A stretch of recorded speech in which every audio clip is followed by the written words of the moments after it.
Democracy in Athens, Section 2, Note-Taking Study Guide, page 174. The question is, how did democracy develop in Athens? We're going to take a closer look at how it specifically developed in Athens. We already talked about Salome, but real quick, government of Athens in general. Assembly, what did it do? Made decisions, chose military and political leaders. With about 6,000 members, every free adult male. And who could participate? All free males. The council, it decided issues and managed the government. This is only about 500 members, and citizens could participate. These were pulled from the 6,000 in the assembly. The courts, they decided cases, several hundred to several thousand. These would have been juries, and citizens participated again. So this is you're seeing direct democracy in Athens. Changes contributed to the more democratic Athens. So changes that were made by Clemensians.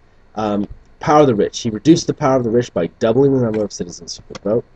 Okay, and he increased the power of the assembly. So the assembly became more powerful, the council became less powerful. Other changes that were made is change from being ruled by powerful juries to being controlled by citizen juries who were paid for their services. So, and the important part was being paid for their services, because before, if you wanted to be on a jury, you had to not work. So only the wealthy could really afford that. And the poor couldn't have afforded that because they're working on their small farms or in their businesses, and they can't leave their jobs. And now they can go and serve on juries and still get paid for their work.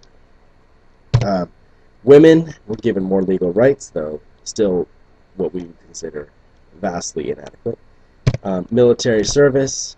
City-states depend on the poor people who served in the phalanx, or in Athens' case, as rowers of the navy, for protection. Thus, the poor began to demand a say in government. Education was a way for people to prepare to become good citizens. So, how do you become a good citizen who takes part in the polis? Is the kind of thing that education was supposed to solve. And there was two kinds of democracy in Athens. First was representative democracy, and second there was direct democracy. Athens had direct democracy.